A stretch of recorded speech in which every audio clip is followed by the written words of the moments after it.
Thank you. Not surprisingly, all the parties talk about community empowerment. Do you believe that residents on council estates should be entitled to vote about the future of their homes rather than having decisions imposed on them by local councils? And do you guarantee that if elected, you would work with residents in this borough to gain the right to that vote?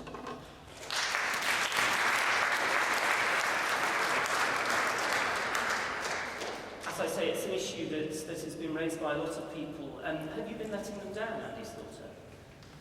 Yes. We have a Conservative council here which is letting down the third of residents in this borough who live in social housing, that's council or housing association housing, in a way that is extraordinary.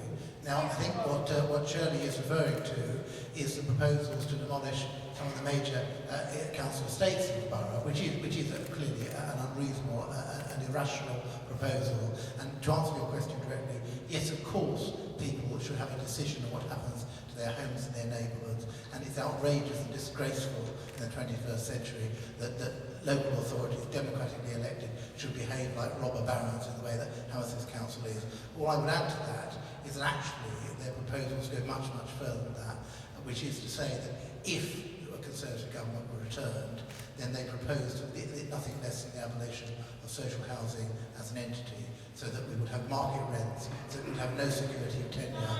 We would be back to the days of Rackman, and we would also be creating a dependency on the state, ironically, because affordable rents allow people on low and moderate incomes to live in central London and to work in jobs in central London. This is not just barbaric, it's extremely short-sighted.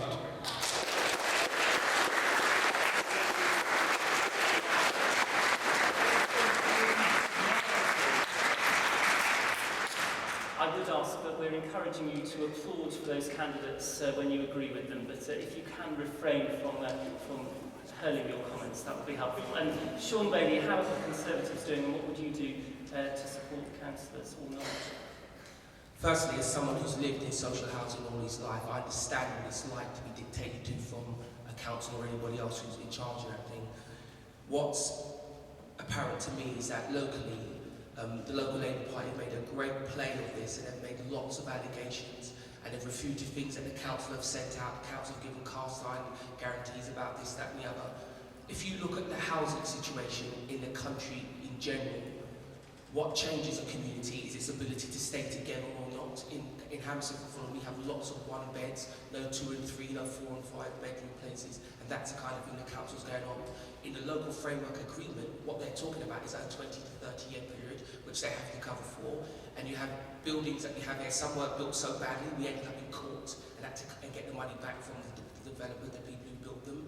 It's been a real horrible, self-serving political battle. There's been people on the Labour side who've gone to residents and whipped them up and scared them, some of the most vulnerable residents, and that is something they should be doing.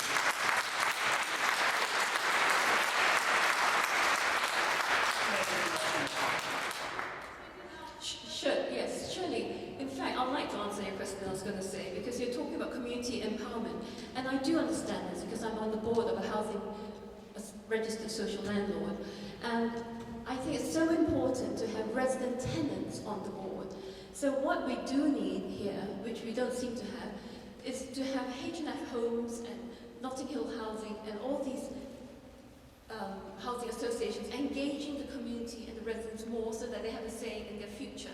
What I have noticed, even in the time as a candidate, I've received so many casework of people writing in to say they are in fear of evictions, of their secure tenancies being changed, the terms changed so that they can be evicted for very minor things. And the so-called, scaremongering, I don't think it's scaremongering, because if you look at the waiting list, there are about 9,000 who are waiting for council housing, which is social rented, not intermediate housing. And yet, under the local development framework, I'm afraid, Sean, it's been very clearly stated that this council is not going to build any extra number of units. So what they tear down, they will replace the number of units and make larger units, but not increase the number of rooms for the next, get this, 15 years. So where are we leading? Down the path of surely make private eye article on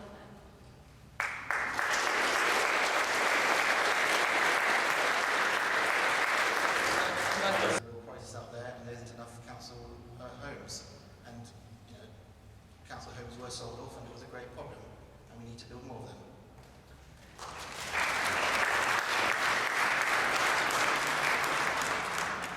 Sean Bailey, you wanted to come back? Just to pick up Rollo's point first about the shape of communities and people in the middle, what the council want to do is create a more even spread of housing so people can come in and come out. Your children have somewhere to go. One of the stunning things about social housing, I grew up in social housing, but I wasn't eligible for any. So my mum's concern was where she's going to put me.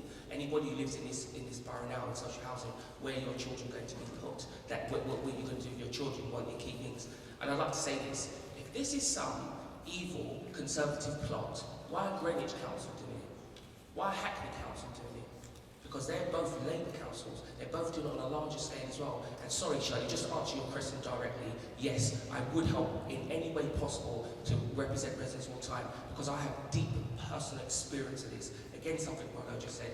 I'm on my housing. I'm one of the members of our Tories Association. I spent a lot of my time dealing with one of the big developers or rest of that about the way in which they built our building. I understand that, but why I'm so exercised angry, because it's been used to get votes. You can't terrorise people right about that.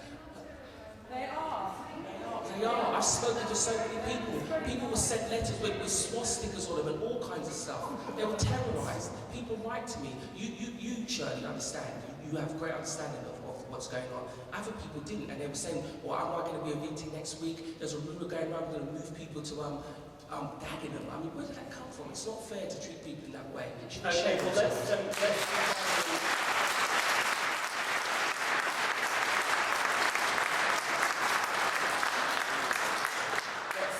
just finally hear from Andy Slaughter, and I'm afraid that's going to be the question amnesty now. So if you haven't asked it yet, or submitted it yet rather, that's it. You can just put your pen away and enjoy the rest of the evening. But Andy Slaughter.